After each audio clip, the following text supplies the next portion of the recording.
Hello students, so welcome to Aishwarya Education Hub.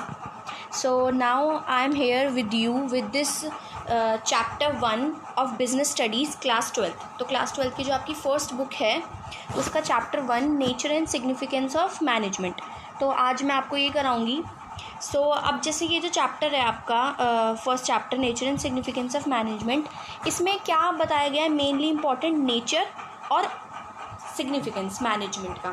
जैसे कि पहले तो जैसे आपने 11th में जो पढ़ा था, आपकी जो बिज़नेस स्टडीज़ की बुक थी उसमें आपने सबसे पहले बिज़नेस के बारे में पढ़ा था कि बिज़नेस कितने तरीके के होते हैं, अलग अलग तरीके के होते हैं. पार्टनरशिप में होते हैं, इंडिविजुअल बिज़नेस होता है और हिंदू अनडिवाइडेड फैमिली वाला बिज़नेस होता है. तो हमने उसमें पढ़ा कि बिज़नेस है एंड ये सब चीज़ें.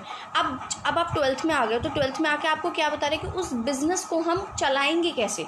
तो उस बिज़नेस को चलाने के लिए हम ये टर्म मैनेजमेंट अब इसमें 12th क्लास में इस फर्स्ट चैप्टर में सीखेंगे. तो जैसे कि अब जो हम ये टर्म पढ़ रहे हैं मैनेजमेंट, तो फर्स्ट चैप्टर में हम क्या पढ़ रहे हैं? मैनेजमेंट का नेचर और मैनेजमेंट का सिग्निफिकेंस. अब सिग्निफिकेंस से आप कंफ्यूज मत होना कि सिग्निफिकेंस क्या है. सिग्निफिकेंस का मतलब इम्पॉर्टेंस भी है और एडवांटेजेस भी है. जैसे आपके आगे जाके आएंगे मेरिट्स आएंगे, एडवांटेजेस आएंगे, तो इन सब का मीनिंग एक ही है. एडवांटेजेस, सिग्निफिकेंस और मेरिट्स, सबका मीनिंग एक ही है. और नेचर आपको पता ही है, जैसे कि किसी भी पर्सन का नेचर कैसा है वो जानते हैं हम कि कौन कि पर्सन लॉयल है, कैसा है, ऑनेस्ट है, डिसऑनेस्ट है. तो ऐसे उसका हम नेचर जानते हैं. ऐसे हम इस चैप्टर में मैनेजमेंट के नेचर के बारे में पढ़ेंगे और मैनेजमेंट के इम्पॉर्टेंस के बारे में पढ़ेंगे. So here we go. तो सबसे पहले अब मैं आपको बताऊंगी कि मैनेजमेंट है क्या मेनली. तो जैसे कि ये जो डेफिनेशन है आपकी बुक में भी है ये डेफिनेशन. तो ये डेफिनेशन किसने दी है? Harold and Koontz. Harold Koontz और हेंस वेरिच, इन दोनों ने ये डेफिनेशन दी है. अब ये जो डेफिनेशन है आपकी सिंपलेस्ट डेफिनेशन है, इसमें कुछ ज़्यादा नहीं है मतलब, लेकिन हम इस डेफिनेशन के उससे वे से हम पूरा चैप्टर एक तरीके से समझ सकते हैं मैनेजमेंट के बारे में. डेफिनेशन के अंदर ही इन्वॉल्व है. जैसे कि डेफिनेशन स्टार्ट कैसे हो रही है? Management is the process of designing and maintaining an environment. तो मैनेजमेंट क्या है? एक प्रोसेस है. तो सबसे इम्पॉर्टेंट चीज़ हमारे लिए क्या हो गई कि मैनेजमेंट क्या है? एक प्रोसेस है. प्रोसेस है designing and maintaining an environment. तो मेनली हम ये देखेंगे कि प्रोसेस है. अब ये प्रोसेस किस चीज़ के लिए है? डिज़ाइन करेगी और मेंटेन करेगी इन्वायरमेंट. ऐसा इन्वायरमेंट में हम मैनेजमेंट करेंगे जिस इन्वायरमेंट में इंडिविजुअल्स कैसे काम करेंगे? एक साथ मिल के काम करेंगे ग्रुप्स में. तो मेनली हम क्या दिखाएंगे कि जो इन्वायरमेंट है, हम ऐसा इन्वायरमेंट बनाएंगे जिसमें कि इंडिविजुअल्स कौन है? हमारे एम्प्लॉयज़ जो हैं वो एक साथ मिल के काम करेंगे, एफिशिएंटली काम करेंगे. एफिशिएंटली का मीनिंग क्या है यहाँ पे? कि एक साथ मिल के काम करेंगे कि जिसमें कि वो जो रिसोर्सेज हैं, जो कंपनी के जो रिसोर्सेज हैं उनको वेस्ट नहीं करेंगे, बहुत अच्छे से काम करेंगे to accomplish selected goals. Main चीज़ हमारा क्या होता है? हम मैनेजमेंट क्यों करते हैं बिजनेस में? ताकि हम अपने गोल्स को फुलफ़िल करें. अब आप बोलेंगे मैम ये गोल्स क्या है? गोल्स समझ नहीं आ रहा. गोल्स का मीनिंग क्या है?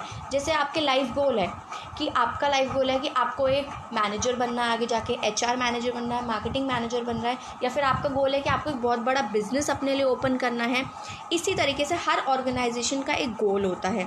जैसे कि मेनली क्या गोल होता है? प्रॉफिट अर्न करना, अपनी गुडविल बढ़ाना, है ना, रेवेन्यू अर्न करना, अपनी ऑर्गेनाइजेशन को ऊपर लेके जाना और अपने कस्टमर्स बढ़ाना. तो यही मेन गोल होते हैं एक ऑर्गेनाइजेशन के, जो फुलफ़िल करते हैं कैसे?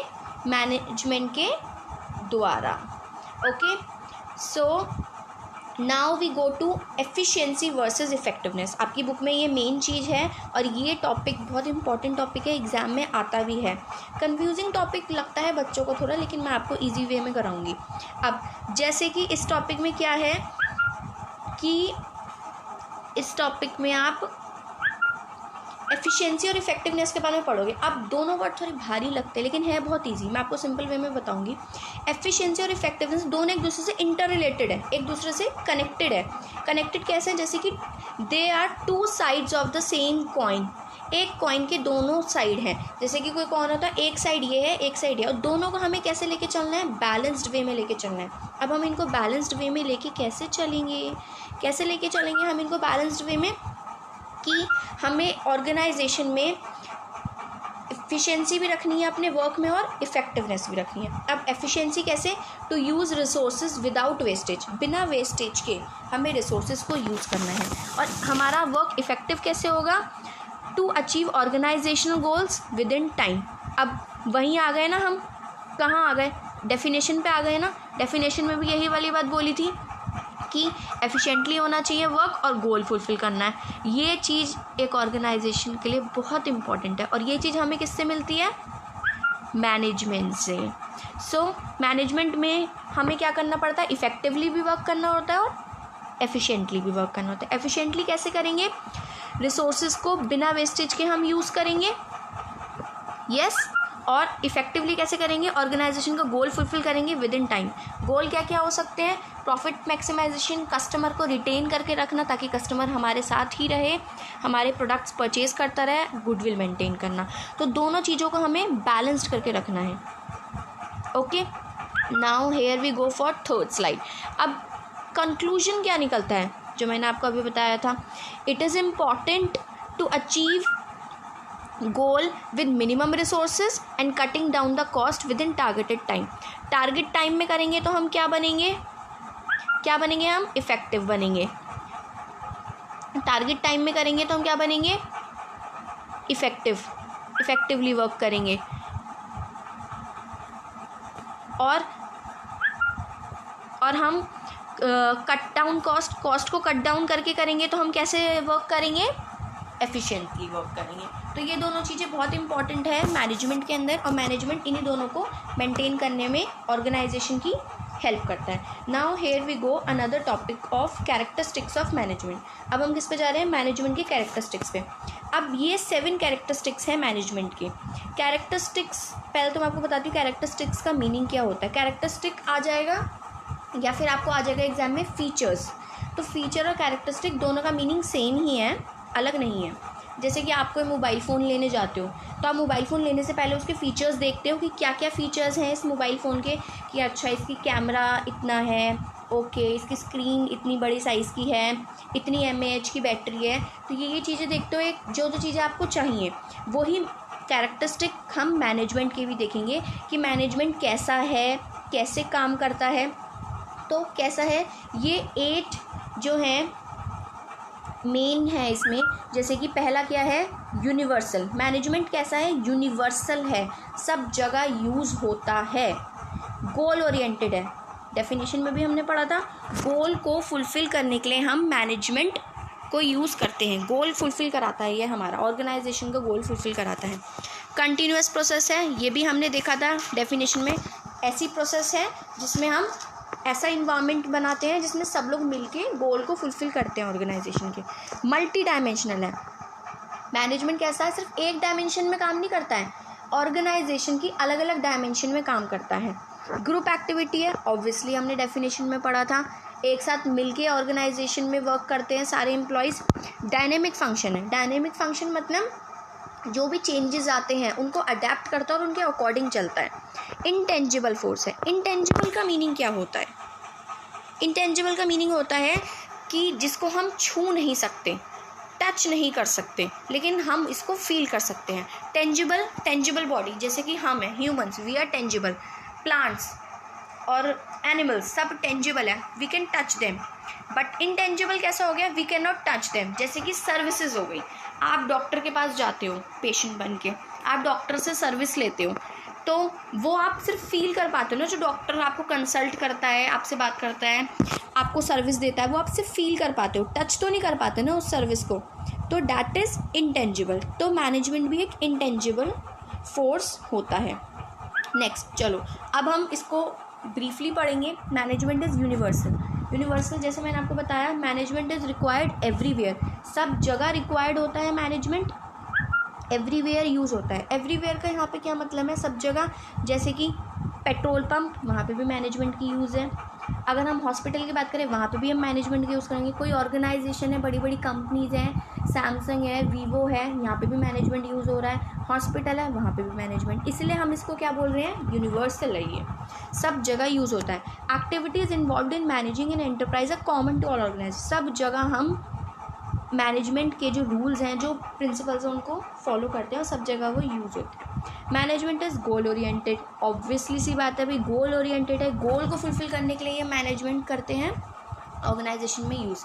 तो अब गोल से यहाँ पे क्या आ रहा है कि हर ऑर्गेनाइजेशन के बेसिक गोल्स होते हैं। मोस्टली प्रॉफिट ऑर्गेनाइजेशन और गुडविल होता है, लेकिन और भी गोल्स हो सकते हैं। अब वो जो गोल्स हैं वो कैसे होने चाहिए, सिंपल और क्लियरली स्टेटेड होने चाहिए, सिंपल होने चाहिए और क्लियर होने चाहिए। अब management guides the employee to achieve these goal, obviously सी बात है, मैनेजमेंट हम क्यों यूज़ कर रहे हैं, ताकि हमारे जो एम्प्लॉयज़ हैं वो इन गोल को फुलफ़िल कर लें। तो यही होता है मैनेजमेंट का main characteristic. Now we go to third one, हमारा कैरेक्टरिस्टिक क्या था, मैनेजमेंट इज़ मल्टी डायमेंशनल। जैसे मैंने आपको बताया था कि अलग अलग डायमेंशन में काम करता है। जैसे कि सिर्फ इम्पॉर्टेंट नहीं है कि मैनेजमेंट सिर्फ काम वर्क के लिए ही होता है, मैनेजमेंट ऑफ वर्क होगा, मैनेजमेंट ऑफ पीपल होगा एंड मैनेजमेंट ऑफ ऑपरेशन होगा। तो तीनों डायमेंशन में काम करेगा। सिर्फ हम काम करने के लिए मैनेजमेंट नहीं कर रहे हैं, हम अपने पीपल के लिए, अपने लोगों के लिए, लोग कौन है, हमारे जो एम्प्लॉयज़ हैं उनके लिए भी मैनेजमेंट यूज़ होता है, और ऑपरेशन के लिए भी। ऑपरेशन क्या होता है, प्रोसेस के लिए, जो भी हम, जैसे कि हम कोई भी हम बना रहे हैं, कोई प्रोडक्ट बना रहे हैं, तो उसका ऑपरेशन, उसमें क्या क्या आएगा, सच एज बाइंग, हम प्रोडक्ट कैसे खरीदेंगे, उसकी प्रोडक्शन किस प्रोडक्शन से कराएंगे, लॉजिस्टिक कैसे होगा, उसकी पैकेजिंग कैसी होगी, आफ्टर सेल सर्विसेज उसकी कैसे होंगी। तो ये चीज़ भी मैनेजमेंट देखता है। पीपल से रिलेटेड कैसे है, लोगों से रिलेटेड, डीलिंग विद एम्प्लॉय से भी डील करने में हेल्प करता है मैनेजमेंट, और बाकी लोगों से, बाकी लोग कौन हो गए, कस्टमर्स हो गए हमारे, उनसे भी डील करने में हेल्प करता है। और मैनेजमेंट ऑफ वर्क तो होता ही है, जैसे कि all organisation exist for performance of सब वर्क, ऑब्वियसली सी बात है, हर ऑर्गेनाइजेशन कुछ काम करने के लिए बनी होती है, कुछ ना कुछ काम करती है। जैसे कि स्कूल में टीचिंग होती है, पढ़ाते हैं, एजुकेशन देते हैं, डॉक्टर्स है, पेशेंट, हॉस्पिटल में पेशेंट को ट्रीट किया जाता है, पार्लर्स में आपको सर्विसेज दी जाती हैं, ऐसे ही अलग अलग वर्क होते हैं हर ऑर्गेनाइजेशन का। तो मैनेजमेंट क्या करता है, ट्रांसलेट करता है उस वर्क को इन टर्म्स ऑफ गोल, उसको गोल में बना देता है और उस गोल को फुलफिल करने में हेल्प करता है। Now the next characteristic of management is a continuous process, obviously सी बात है, डेफिनेशन में ही हमने पढ़ा था, कंटिन्यूअस प्रोसेस है, लेकिन इसके जो फंक्शन है वो सेपरेट है।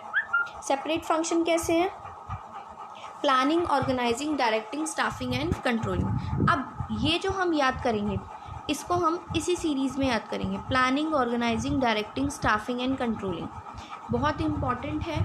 आगे जो आपके चैप्टर है, थर्ड चैप्टर के बाद आगे यही चैप्टर है, आगे के चैप्टर्स की नेम यही है, planning, organising, directing, staffing and controlling. तो इसको बस अभी आप याद कर लो, इसको आगे आने वाले मैं सीरीज़ में अच्छे से समझाऊंगी आपको, फंक्शंस में ये आएंगे। तो अब हमने यहाँ पे क्या देखा, कंटिन्यूअस प्रोसेस है, लेकिन इसके फंक्शंस जो है अलग हैं। ऑब्वियसली सी बात है, मैनेजमेंट होता रहेगा ऑर्गेनाइजेशन के अंदर, रुकता नहीं है ये कभी। Management is a group activity, obviously सी बात है, हमने डेफिनेशन में ही पढ़ा था, क्या पढ़ा था हमने डेफिनेशन में, कंटिन्यूअस प्रोसेस है और सारे एम्प्लॉयज़ को एज अ ग्रुप काम कराता है ताकि हम ऑर्गेनाइजेशन के गोल को अचीव करें। So management is commonly defined as activity done by people, लोग मिलके काम करते हैं, कौन होते हैं, एम्प्लॉयज़ मिलके काम करते हैं, and maintain the business environment and structure. It cannot be done by a single person. It involves huge and wide variety of process. सब लोग, सारे एम्प्लॉयज़ मिलके मैनेज कर सकते हैं, सिर्फ एक एम्प्लॉय मैनेज नहीं कर सकता। Now next, management is a dynamic function. Dynamic function मतलब चेंजेबल है, रिजिड नहीं है, फ्लेक्सिबल है, हम इसमें चेंजेस कर सकते हैं। Yes, management adapt itself according to the changing environment change होते होते मैनेजमेंट अपने आप को अडेप्ट कर लेता है और चेंज भी हो जाता है। It consist of various factors, इसमें अलग अलग फैक्टर्स आते हैं, जैसे कि social legal, economical, political and technical. अब ये वो फैक्टर्स हैं social, legal, economical, political and technological जो इन्वायरमेंट में आते हैं और चेंज करते हैं, जिसकी वजह से मैनेजमेंट को खुद को थोड़ा सा चेंज करना पड़ता है। सोशल फैक्टर्स कौन से हो गए?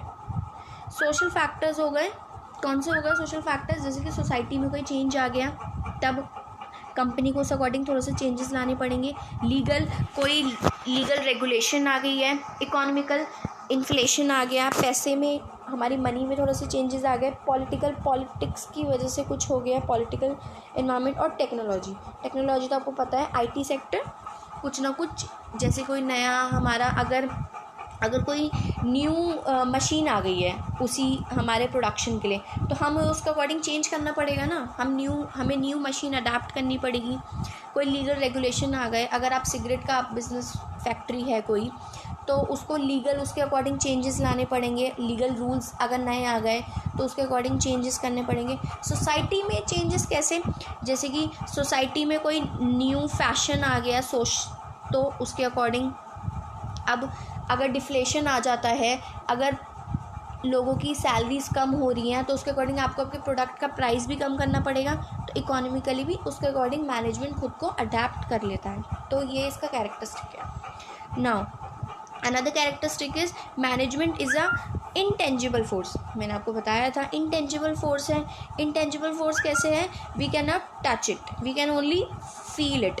अब हम कैसे फील करेंगे कि मैनेजमेंट हमारी ऑर्गेनाइजेशन में है? कैसे फील करेंगे? फॉर एग्ज़ाम्पल, अगर आपकी ऑर्गेनाइजेशन में मैनेजमेंट है तो वर्क बहुत स्मूथली चलेगा, आराम से चलेगा, सब एम्प्लॉयज़ खुश रहेंगे, अच्छे से काम करेंगे। लेकिन अगर आपकी ऑर्गेनाइजेशन में मैनेजमेंट नहीं है तो बहुत ज़्यादा क्योस हो जाएगा, एम्प्लॉयज़ में फ़ाइट्स होने लगेंगी, जो इन्वायरमेंट है वो हेल्दी इन्वायरमेंट नहीं होगा, ऑर्गेनाइजेशन का जो प्रोडक्शन है वो अच्छे से नहीं होगा। तो अगर ये सब चीज़ें आपको दिख रही हैं आपकी ऑर्गेनाइजेशन में, अगर ऐसी चीज़ें हैं कि प्रोडक्शन अच्छे से नहीं हो रही, इन्वायरमेंट अच्छा नहीं है, employees are not happy, means there is no management in the organisation, management अच्छे से नहीं हो रहा है। That's why. तो अब हमने कैरेक्टरिस्टिक्स अच्छे से कर लिए हैं सारे। मैनेजमेंट के यूनिवर्सल होता है, सब जगह होता है, गोल ओरिएंटेड होता है, गोल को फुलफ़िल करने के लिए मैनेजमेंट काम आता है, कंटिन्यूअस होता है, चलता जाता है, लेकिन फंक्शंस अलग अलग होते हैं। मल्टी डायमेंशन होता है, 3 डायमेंशंस में होता है, management of work, management of people, management of operation. Group activity है मैनेजमेंट, डायनेमिक फंक्शन है और इंटेंजिबल फोर्स है। We can just feel it, we can not touch it. Now another topic is objectives of management. अब 3 objectives होते हैं mainly management के। Organisational objective पहला। अब ऑर्गेनाइजेशनल ऑब्जेक्टिव क्या है? Management is expected to work for the achievement of objective. Obvious सी बात है, हम मैनेजमेंट क्यों कर रहे हैं? क्योंकि हमें कोई जो ऑब्जेक्टिव्स हैं उनको फुलफ़िल करना है। पहला ऑब्जेक्टिव क्या हो गया? Organisational objective. अब ऑर्गेनाइजेशन का क्या ऑब्जेक्टिव है? मैंने आपको बताया था ऑर्गेनाइजेशन का क्या ऑब्जेक्टिव होगा। प्रॉफिट मैक्सिमाइजेशन, फेयर रिटर्न मिले, अच्छा से रिटर्न मिले, प्रॉफिट हो, survival and solvency of the business, business अच्छे से चले, सर्वाइवल हो, कंटिन्यू बिजनेस चले, ग्रोथ हो बिजनेस की, अच्छी गुडविल बढ़े हमारे बिजनेस की, improving the goodwill and reputation of the enterprise. तो यही मेन 4 हमारे ऑर्गेनाइजेशन के ऑब्जेक्टिव होते हैं। प्रॉफिट मिलना चाहिए हमें, सर्वाइवल होना चाहिए हमारी ऑर्गेनाइजेशन का, ग्रोथ मिलनी चाहिए एंड गुडविल बढ़े हमारी ऑर्गेनाइजेशन की। Now another objective of management is social objective. हमने पहले तो किसका ऑब्जेक्टिव फुलफिल करें? ऑर्गेनाइजेशन के, कि मैनेजमेंट से ऑर्गेनाइजेशन के ऑब्जेक्टिव फुलफिल हो रहे हैं। अब हम किसके बारे में देखेंगे? सोसाइटी के बारे में। Obviously we are living in a society, हमें सोसाइटी को देख के अपना बिजनेस करना है। हमें ऐसा बिजनेस नहीं करना है जो हमारी सोसाइटी को ख़राब करे, जो हमारी सोसाइटी के अगेंस्ट हो। जैसे कि quality product at reasonable price, हमें ऐसे प्रोडक्ट बनाने हैं जिनकी क्वालिटी अच्छी हो और रीज़नेबल प्राइस पे हो। हमें ज़्यादा प्राइस वाले प्रोडक्ट नहीं बनाने, ये नहीं कि हम बहुत ही ज़्यादा प्राइस अपने प्रोडक्ट का लगाते। Using environment friendly techniques of production, हमें इन्वायरमेंट फ्रेंडली टेक्निक्स यूज़ करनी है प्रोडक्शन के लिए। हमें ऐसा प्रोडक्शन का टेक्निक नहीं यूज़ करना है जैसे कि कि हम जिससे हमारी इन्वायरमेंट ख़राब हो, इन्वायरमेंट में पॉल्यूशन हो या नॉइज़ पॉल्यूशन हो। हमारी फैक्ट्री से ज़्यादा आवाज़ नहीं आनी चाहिए। हमारी जो मशीन्स हैं वो ये नहीं कि बहुत ज़्यादा स्मोक प्रोडक्ट प्रोड्यूस करें जिससे कि हमारी जो ये है सोसाइटी उसको हार्म हो। प्रोवाइडिंग एम्प्लॉयमेंट अपॉर्चुनिटीज़, हमें एम्प्लॉयमेंट अपॉर्चुनिटीज़ देनी है। हमें ऐसा बिज़नेस करना है जिससे कि हम बहुत से एम्प्लॉयज़ को अपनी कंपनी में लें और सोसाइटी का वेलफेयर हो। प्रोवाइडिंग बेसिक एम्यूनिटीज़, हमें अपने एम्प्लॉयज़ को मेडिकल फैसिलिटीज़ भी देनी है। Yes, and active part in social service, हमें सोशल सर्विस में भी एक्टिवली पार्ट लेना है। तो ये मेन हमारे 5 सोशल ऑब्जेक्टिव्स हो गए। Now another is individual and personal objective of management. So अब हमने पहले ऑर्गेनाइजेशन का ऑब्जेक्टिव फुलफ़िल करे मैनेजमेंट ने, देन मैनेजमेंट ने फुलफ़िल करे सोशल ऑब्जेक्टिव सोसाइटी से रिलेटेड। अब हमारे एम्प्लॉयज़, हमें उनको भी खुश रखना है। तो individual and personal objective of management क्या है? Taking care of the financial needs of your employee, हमारे एम्प्लॉय की फाइनेंशियल नीड्स को भी हमें फुलफ़िल करना है। फाइनेंशियल नीड्स कैसी हो गई? जैसे कि सैलरी हो गई, इंसेंटिव्स हो गए एंड बोनस। हमें उन्हें अच्छी सैलरी प्रोवाइड करनी है, फेयर सैलरी, उन्हें इंसेंटिव्स देने हैं उनके अच्छे काम के लिए, एंड उन्हें बोनस प्रोवाइड भी करना है। अनदर इंडिविजुअल ऑब्जेक्टिव क्या हो गया? Peer recognition. पीयर रिकॉग्निशन का मीनिंग क्या है? हमारा जो एम्प्लॉय है उसकी अच्छी रिकॉग्निशन होनी चाहिए कंपनी में, उसको अच्छी तरीके से हमें अच्छी तरीके से रखना है। ऐसा नहीं कि आप अपने एम्प्लॉय की बेइज्जती कर रहे हो और जो सीनियर है वो जो जूनियर को परेशान कर रहा है, वो सब चीज़ें एक ऑर्गेनाइजेशन में नहीं होना चाहिए। इसीलिए मैनेजमेंट होती है, HR टीम होती है हर ऑर्गेनाइजेशन के अंदर। And personal growth and development, ये नहीं कि कोई एम्प्लॉय किसी पोजीशन पे अगर उसको हायर करा तो वो उसी पोजीशन पे रहेगा, नहीं, उसकी पर्सनल ग्रोथ होनी चाहिए। यस, सबको इंक्रीमेंट मिलना चाहिए, सबकी पोजीशन बढ़नी चाहिए ईयर टू ईयर। तो उसकी पर्सनल ग्रोथ और डेवलपमेंट भी हमें एम्प्लॉय को देनी है।